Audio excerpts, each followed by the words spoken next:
ಜಾತ್ಯತೀತತೆ ಅನ್ನೋದನ್ನ ನಾವು ಬದುಕನ್ನಾಗಿಸ್ಕೊಂಡು ಸಂಸ್ಕಾರವನ್ನಾಗಿಸ್ಕೊಂಡು ನಮ್ಮ ರಕ್ತಗತ ಮಾಡ್ಕೊಂಡಿದ್ದೇವೆ. ಸರ್ವೇ ಜನ ಸುಖಿನೋ ಭವಂತು. ಹಿಜಾಬಿನ ಹೆಸರಿನಲ್ಲಿ ಮತಾಂತರದ ಬೀಜಗಳನ್ನ ಬಿತ್ತುತ್ತಾ ಇರುವಂತವ್ರು ಯಾರು ಅನ್ನೋದನ್ನ ಉಡುಪಿಯ ನೆಲದ ಕತೆ ಕಲ್ಲುಗಳು ಹೇಳ್ತವೆ. ಮುಸ್ಲಿಂ ಮತದ ಹೆಸರಿನಲ್ಲಿ ಬುರ್ಕಾ ಹಾಕೊಂಡು ಬಂದು ಹೆತ್ತ ತಾಯಿಯನ್ನೇ ಪರಬಾರೆ ಮಾಡದಂತ ಹೆಣ್ಮಕ್ಕಳ ಮಾತನ್ನ ಕೇಳಿ ಉಡುಪಿಯವರಿಗೆ ಸೌಹಾರ್ದತೆಯ ಪಾಠ ಮಾಡ್ತೀರಾ? ಸೌಹಾರ್ದತೆಯ ರೋಗ ಹಿಡಿದಿದೆ ನಿಮ್ಗೆ. ಈ ತರದ ಒಂದು ಕಥೆಯನ್ನ ಕೇಳಿದ ನಿಮ್ಮ ಕಣ್ಣು ಕಿವಿ ಪಂಚೇಂದ್ರಿಯಗಳು ಏಕದಮ್ ಸೌಹಾರ್ದತೆಯಿಂದ ಏನು ಭಾವುಕರಾಗಿ ಮಾತಾಡೇ ಬಿಟ್ರಿ. ನೋಡ್ರಿ, ಇಬ್ರು ಮುಸ್ಲಿಂ ಹೆಣ್ಮಕ್ಳು ಒಂದು ವೃದ್ಧ ಅಸಹಾಯಕ ಹಿಂದೂ ಹೆಣ್ಮಗಳಿಗೆ ನ್ಯಾಯ ಕೊಡಿಸ್ಲಿಕ್ಕೆ ಬಂದಿದ್ದಾರೆ. ಇದು ಭಾರತ. ಇದನ್ನು ನೋಡಿ ಉಡುಪಿಯ ಬಿಜೆಪಿ ಅವರು ಕಲಿಬೇಕು.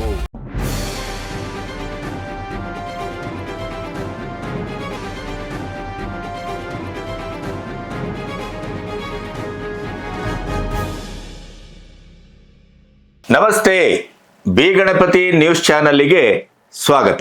ಕಾಂಗ್ರೆಸ್ಸಿನ ಬ್ರದರ್ ಸರ್ಕಾರದ ಮದ ಸೌಹಾರ್ದತೆಯ ಒಂದು ಕೊಟ್ಟಿ ಬುದ್ಧಿ ಉಡುಪಿಯಲ್ಲಿ ಜಗಜ್ಜಾಹೀರಾಗಿದೆ. ನಿಂತ್ರೆ ಕುಂತ್ರೆ ಸೌಹಾರ್ದತೆ, ಭಾಯಿ ಅಲ್ಪಸಂಖ್ಯಾತರು, ದೇ ಆರ್ ಅವರ್ ಬ್ರದರ್ಸ್, ನಿಮ್ಮದೇ ಸರ್ಕಾರ.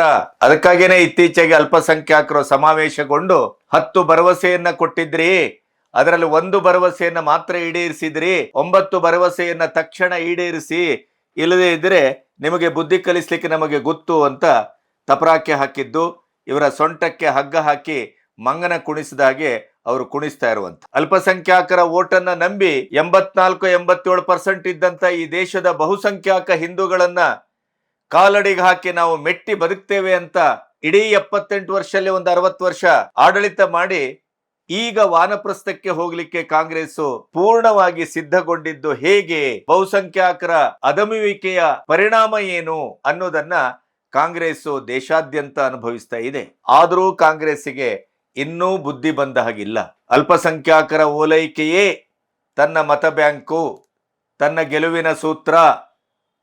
ಇನ್ನೂ ಆ ಗುಂಗಿನಲ್ಲೇ ಕಾಂಗ್ರೆಸ್ ಇರುವುದರ ಪ್ರಯುಕ್ತವೇ ಬೆರಳೆಣಿಕೆಯಷ್ಟು ಭಾರತದ ಭೂಪಟದಲ್ಲಿ ತನ್ನ ಆಳ್ವಿಕೆಯನ್ನ ಅತ್ಯಂತ ಕಷ್ಟಕರವಾಗಿ ಮಾಡ್ತಾ ಇದೆ. ಇತ್ತೀಚೆಗೆ ಕೇರಳದಲ್ಲಿ ಇವರ ಒಟ್ಟು ಕಾಂಗ್ರೆಸ್ಸಿನ ಮನೋಧರ್ಮ ಏನು ಅನ್ನೋದಕ್ಕೆ ನಿಮಗೆ ಸಾಕ್ಷಿಯಾಗಿ ಅಂಕಿಅಂಶ ಸಿಗಬಹುದಾದ ಲೇಟೆಸ್ಟ್ ಉದಾಹರಣೆ ಏನು ಅಂದ್ರೆ ಕೇರಳ ಹೊಸ ಸರ್ಕಾರದ ಸಚಿವ ಸಂಪುಟ.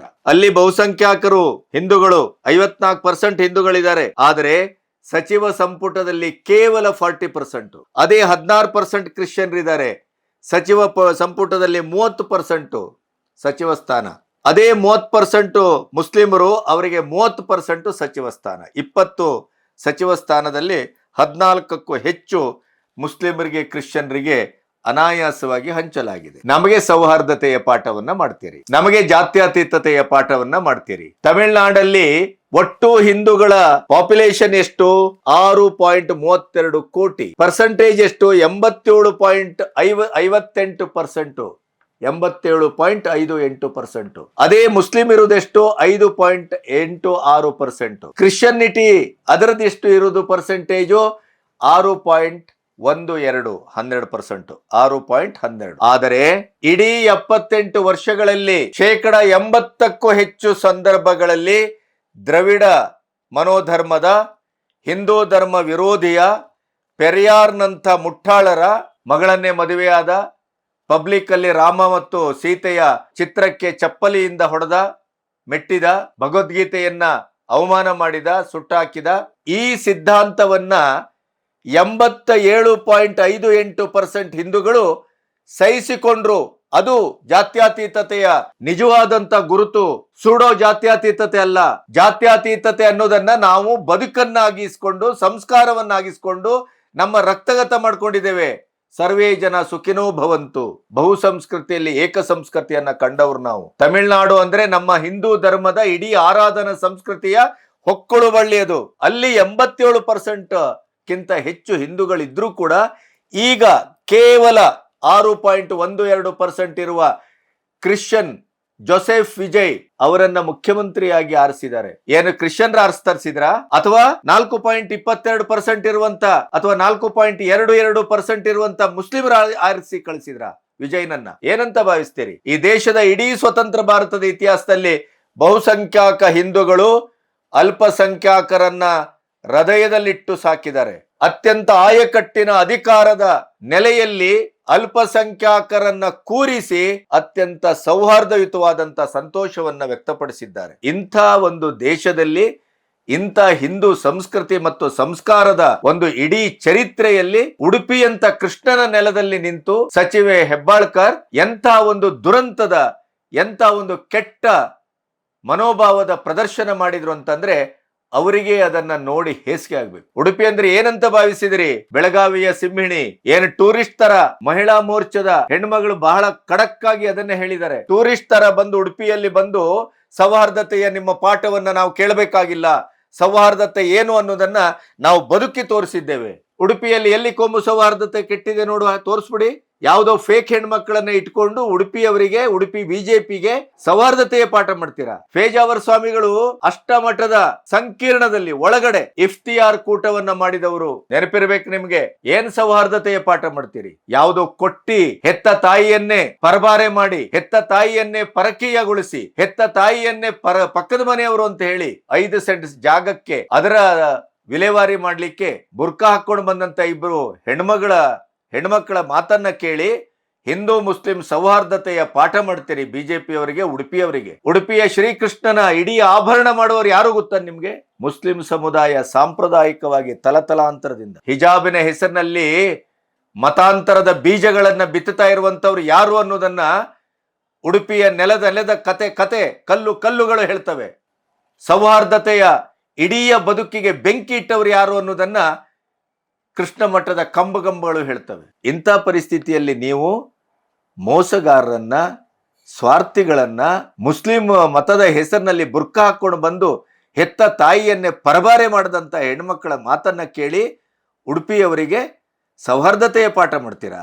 ಸೌಹಾರ್ದತೆಯ ರೋಗ ಹಿಡಿದಿದೆ ನಿಮ್ಗೆ ನಿಂತಲ್ಲಿ ಕುಂತಲ್ಲಿ. ಹಾಗಾದ್ರೆ ಉಡುಪಿಯಲ್ಲಿ ಏನಾಯ್ತು? ಎಂಥ ಘಟನೆ ನಡೆಯಿತು? ಈ ಎಲ್ಲ ವಿವರಗಳನ್ನ ನಿಮ್ಮೊಟ್ಟಿಗೆ ಹಂಚ್ಕೋಬೇಕು. ಇಲ್ಲಿಯವರೆಗೆ ನನ್ನ ಚಾನೆಲ್ ಅನ್ನ ಸಬ್ಸ್ಕ್ರೈಬ್ ಮಾಡದೇ ಇದ್ರೆ ಸಬ್ಸ್ಕ್ರೈಬ್ ಮಾಡಿ. ಸ್ವತಂತ್ರ ಪತ್ರಿಕೋದ್ಯಮಕ್ಕೆ ಬೆಂಗಾವಲಾಗಿ. ಸಚಿವೆ ಲಕ್ಷ್ಮೀ ಹೆಬ್ಬಾಳ್ಕರ್ ಅವರು ಉಡುಪಿ ಜಿಲ್ಲೆಯ ಉಸ್ತುವಾರಿ ಸಚಿವರು. ಅವರು ಉಡುಪಿಗೆ ಹೋದಾಗಲೆಲ್ಲ ಅಲ್ಲಿ ಬಹುಸಂಖ್ಯಾಕ ಹಿಂದೂಗಳು ಕೃಷ್ಣನ ನೆಲೆಯೋ, ದೇವಸ್ಥಾನವೋ, ಅಷ್ಟಮಠವೋ ಅದಕ್ಕೆ ಹೋಗ್ತಾರ ಇಲ್ವೋ ಗೊತ್ತಿಲ್ಲ. ಆದ್ರೆ ಅಲ್ಲಿ ಹೋಗಿಯೂ ಕೂಡ ಅಲ್ಲಿಯ ರಾಜಕೀಯವನ್ನ ಮಾಡುವುದರಲ್ಲಿ, ಸೌಹಾರ್ದತೆಗೆ ಕೊಳ್ಳಿ ಇಡುವುದರಲ್ಲಿ, ಅಲ್ಲಿಯ ಒಟ್ಟು ಸಾಂಸ್ಕೃತಿಕ ಪರಿಸರಕ್ಕೆ ಹುಳಿ ಹಿಂಡು ಬರುವುದರಲ್ಲಿ ನಿಸ್ಸೀಮರು ಅನ್ನೋದು ಈ ಘಟನೆಯನ್ನು ಮೊದಲಲ್ಲ. ಸಾರ್ವಜನಿಕರ ಒಂದು ಸಮಸ್ಯೆಯನ್ನ, ಅವರ ಅಹವಾಲುಗಳನ್ನ ಸ್ವೀಕರಿಸ್ತಾ ಇರುವಂತ ಹೊತ್ತಿನಲ್ಲಿ ಇಬ್ಬರು ಮುಸ್ಲಿಂ ಬುರ್ಕಾ ತೊಟ್ಟಂತ ಹೆಣ್ಮಕ್ಳು, ಒಬ್ರು ಗಿರಿಜಾ ಶೆಟ್ಟಿಗಾರ್ ಎಂಬ ಒಬ್ಬ ವೃದ್ಧೆಯನ್ನ ಅನಾಥ ಮಹಿಳೆ ಅಂತ ಕರ್ಕೊಂಡ್ ಬರ್ತಾರೆ. ಅದರ ವಿಡಿಯೋವನ್ನು ತೋರಿಸ್ತೇವೆ ನಿಮ್ಗೆ.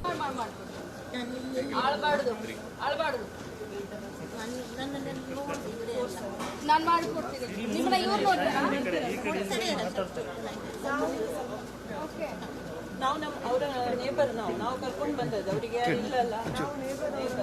ನಾವು 5 ವರ್ಷದಿಂದ ನಾವು ಹೋಗದ ಜಾಗ ಇಲ್ಲ. ಇವತ್ತು ನಿಮ್ಮನ್ನು ಕಾದು ಇಲ್ಲಿ ಮೀಟ್ ಆಗ್ಲಿಕ್ಕೆ ಬಂದದ್ದು. 7 ಗಂಟೆ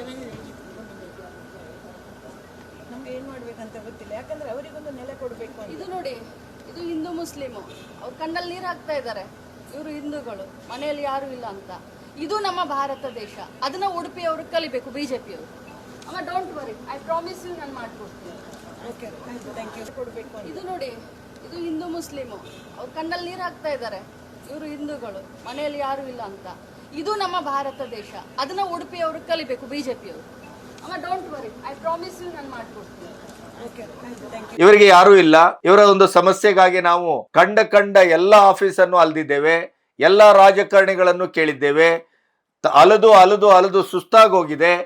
ಅವರಿಗೆ ಯಾರೂ ಇಲ್ಲ, ನಾವೇ ಅವರನ್ನು ಸಾಕ್ತಾ ಇದ್ದೇವೆ, ನಮ್ಮ ಪಕ್ಕದ ಮನೆಯವರು, ಅವರಿಗೆ ನ್ಯಾಯ ಕೊಡಿಸಿ ಅಂತ ಗೊಳೋ ಅಂತ ಅಳ್ತಾರೆ. ಆವಾಗ ಲಕ್ಷ್ಮೀ ಹೆಬ್ಬಾಳ್ಕರ್ರು ಕರಗಿ ನೀರಾಗಿ ಹರಿದು ಅರಬ್ಬಿ ಸಮುದ್ರಕ್ಕೆ ಸೇರ್ತಾರೆ. ಕಣ್ಣೀರು ಸೆರ್ತದಲ್ಲಿ ಅಷ್ಟರ ಮಟ್ಟಿಗೆ ಭಾವುಕರಾಗ್ಬಿಡ್ತಾರೆ. ಸೌಹಾರ್ದತೆಯ ಇಡೀಯದಾದಂತ ಒಂದು ಉಡುಪಿಯ ಪರಿಸರ, ಅದಕ್ಕೆ ಬಿಜೆಪಿಯವರು ರಾಜಕೀಯದ ಮೂಲಕ ಅಲ್ಲಿ ತುಪ್ಪ ಸುರಿತಾ ಇರುವಂತದ್ದು, ಇವೆಲ್ಲ ಘಟನೆಗಳು ಅವರಿಗೆ ಕಣ್ಮುಂದೆ ಬಂದ್ಬಿಡುತ್ತೆ.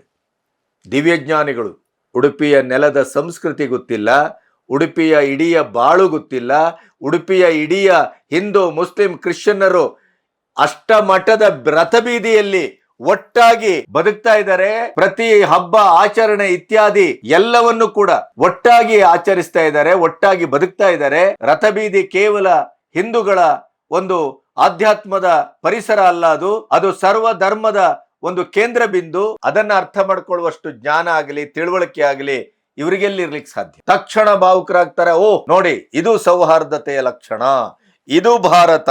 ಇದನ್ನ ಉಡುಪಿ ಬಿಜೆಪಿ ಅವರು ಅರ್ಥ ಮಾಡ್ಕೋಬೇಕು.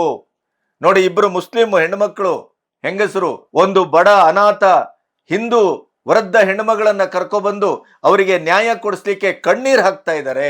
ವಾ, ಇಂಥ ಒಂದು ಬದುಕು ನೆಲೆಗೊಳ್ಳಬೇಕು. ಇದು ಉಡುಪಿಯ ಬಿಜೆಪಿಯವರಿಗೆ ಅರ್ಥ ಆಗ್ಬೇಕು. ಏನಂತ ಭಾವಿಸಿದಿರಿ ಲಕ್ಷ್ಮೀ ಹೆಬ್ಬಾಳ್ಕರ್ ಅವರೇ? ಏನಂತ ಭಾವಿಸಿದಿರಿ?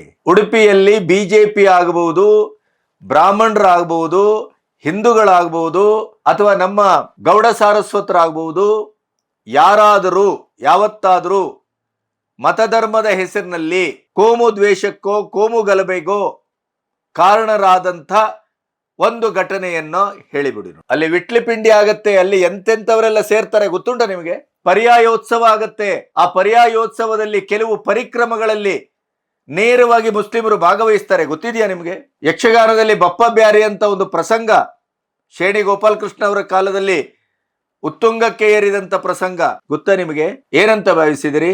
ಇಡೀಯದಾದಂತ ಅಲ್ಲಿ ಭೂತಾರಾಧನೆಯ ನೆಲೆಗಟ್ಟೆ ಧರ್ಮ ಸಾಮರಸ್ಯದ ಮತ ಸಾಮರಸ್ಯದ ಮೇಲೆ ನಿಂತಿದೆ.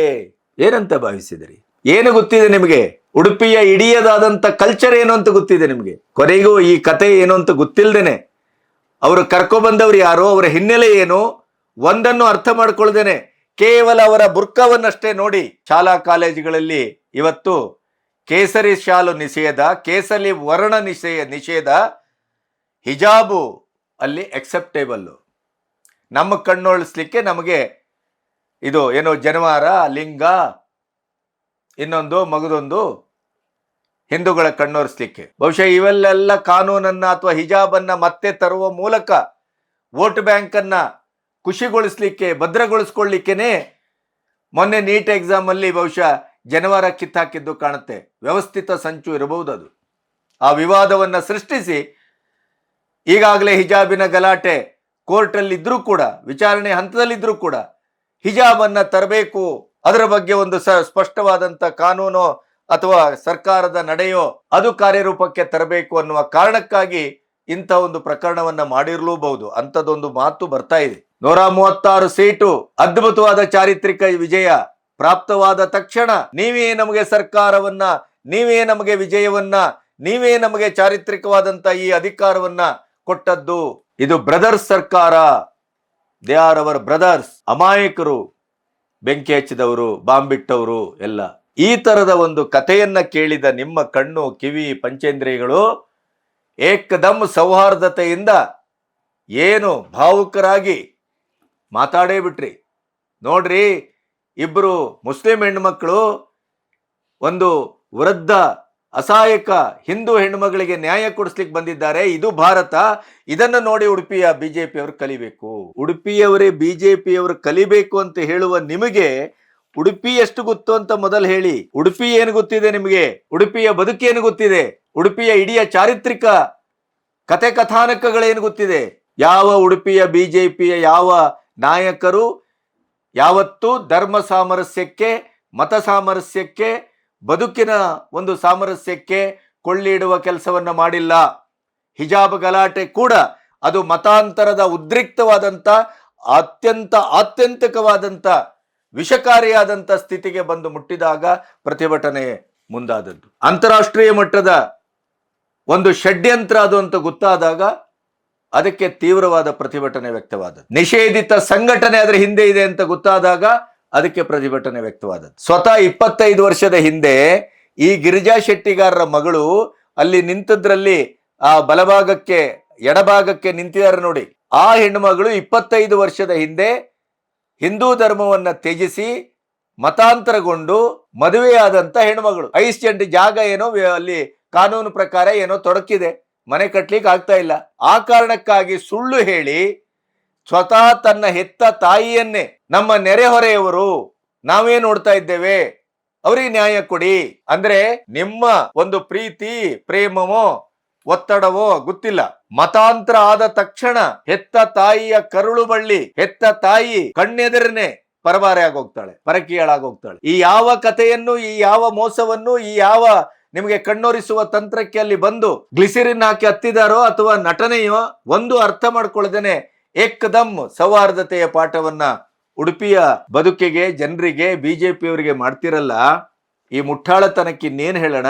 ಟ್ರೋಲ್ ಆಗ್ತಾ ಇದ್ದೀರಿ, ವೈರಲ್ ಆಗ್ತಾ ಇದೆ, ನಿಮ್ಮ ಬುದ್ಧಿ ಇದೆಯೋ ಸಗಣಿ ಇದೆಯೋ ಅಂತ ಎಲ್ಲರೂ ಚರ್ಚೆ ಮಾಡ್ತಾ ಇದ್ದಾರೆ. ಸೌಹಾರ್ದತೆಯ ರೋಗ ಆವರಿಸಿದೆಯೋ ಅಂತಲೂ ಕೇಳ್ತಾ ಇದ್ದಾರೆ. ಅದಕ್ಕೇನೆ ಬಿಜೆಪಿಯ ಒಂದು ಮಹಿಳಾ ಮೋರ್ಚಾದ ಅಧ್ಯಕ್ಷೆ ನೀತಾ ಪ್ರಭು ಅವರು ಇದರ ಇಡೀ ಸತ್ಯ ಸಂಗತಿಯನ್ನ ಹುಡುಕಿ ಜನರೆದುರು ಇಟ್ಟು ಬೆಳಗಾವಿ ಸಿಂಹಿಣಿಗೆ ಸರಿಯಾದ ತಪರಾಕಿ ಕೊಟ್ಟು ಕಳಿಸಿದ್ದಾರೆ. ನೀವು ಹೋದೋದಲ್ಲಿ ಕಾಂಗ್ರೆಸ್ನವ್ರು ಮಾಡೋದು ಇದನ್ನೇ. ನಿಮ್ಮ ಟ್ರಂಪ್ ಕಾರ್ಡೇ ಅದು. ನಮಗದು ಹೊಸದಾಗಿ ಏನು ಕೇಳಿಸುವುದೂ ಇಲ್ಲ, ಆಶ್ಚರ್ಯವಾಗುವುದಿಲ್ಲ, ಬೆರಗು ಹುಟ್ಟುವುದಿಲ್ಲ. ನಿಮ್ಮ ಎಂದಿನ ಚಾಳಿ ಅಲ್ಲೂ ಮುಂದುವರಿತಲ್ಲ ಅಂತ ಕೃಷ್ಣನಿಗೂ ಅಪಚಾರ ಮಾಡುವ ರೀತಿಯಲ್ಲಿ. ಕೃಷ್ಣನ ನಾಡು ಅದು, ಕೃಷ್ಣನ ನೆಲ ಅದು, ಕೃಷ್ಣನ ಕಥೆ ಗೊತ್ತಿದ್ದವರಿಗೆ ಆ ಕಾಲದಲ್ಲೇ ಇವತ್ತು ಏನು ಫೆಮಿನಿಸಂ ಅಂತ ಕರೀತಾರಲ್ಲ, 1600 ಜನ ಹೆಣ್ಮಕ್ಳಿಗೆ ಅವತ್ತು ಸಾಮಾಜಿಕವಾದಂತ ಒಂದು ನ್ಯಾಯವನ್ನ ಕೊಟ್ಟಂತ ಯಾರಾದರೂ ಮಹಾಪುರುಷ ಇದ್ರೆ ಅದು ಕೃಷ್ಣ. ಗಂಡನಿಲ್ಲ, ಗಂಡನನ್ನ ಕೊಲ್ಲಲಾಗಿದೆ, ದುಷ್ಟರು, ರಾಕ್ಷಸರು. ಇವತ್ತು ನಮ್ಮ ಹುಟ್ಟುವ ಮಕ್ಕಳಿಗೆ ತಂದೆಯ ಹೆಸರು ಅಂತ ಬಂದಾಗ ಏನ್ ಮಾಡಬೇಕು? ಸಾಮಾಜಿಕ ಸಂಕರ, ಅನಾಥ ಹೆಣ್ಮಕ್ಳು, ನಾವು ಅನಾಥರಾಗಿದ್ದೇವೆ ಈಗ. ಕೃಷ್ಣ ಏನ್ ಮಾಡಬೇಕು? ಆವಾಗಲೇನೆ ಕೃಷ್ಣ ಅಂತ ಬದುಕಿ ಇಡೀ ನಿಮ್ಮ ಸಂತತಿಗೆ ಕೃಷ್ಣ ಅಂತ ಸಮಾಜದಲ್ಲಿ ಹೆಸರಿಟ್ಟು ಬದುಕಿ. ಇಂಥ ಒಬ್ಬ ಕೃಷ್ಣನ ನೆಲದಲ್ಲಿ ನಿಂತು ಸೌಹಾರ್ದತೆ ಮಾತಾಡ್ತೀರಾ? ಉಗಿತಾ ಇದ್ದಾರೆ ಜನ ನಿಮ್ಮ ಎಡವಟ್ಟುಗಳಿಗೆ. ನಿಮ್ಮ ಎಡವಟ್ಟು ಇದು ಒಂದೆರಡಲ್ಲ. ವಿಧಾನಸಭೆಯಲ್ಲಿ ಅಥವಾ ಬೆಳಗಾವಿಯಲ್ಲಿ ನಡೆದ ಅಧಿವೇಶನದಲ್ಲಿ ಎಲ್ಲ ಕಡೆ ನಿಮ್ಮ ಎಡವಟ್ಟನ್ನು ನಾವು ಗಮನಿಸಿದ್ದೇವೆ. ಎಡವಟ್ಟು ಸಚಿವೆ ಉಡುಪಿ ಜನರಿಗೆ ಬುದ್ಧಿ ಕಲಿಸ್ಲಿಕ್ಕೆ ಬಂದು ಸರಿಯಾಗಿ ಪೊರ್ಕೆಯಲ್ಲಿ ಹೊಡೆಸ್ಕೊಂಡು ಹೋಗಿದ್ದಾರೆ. ನೀತಾ ಪ್ರಭು ಸರಿಯಾಗಿ ಹೊಡೆದು ಕಳಿಸಿದ್ದಾರೆ. ನಮಸ್ತೆ.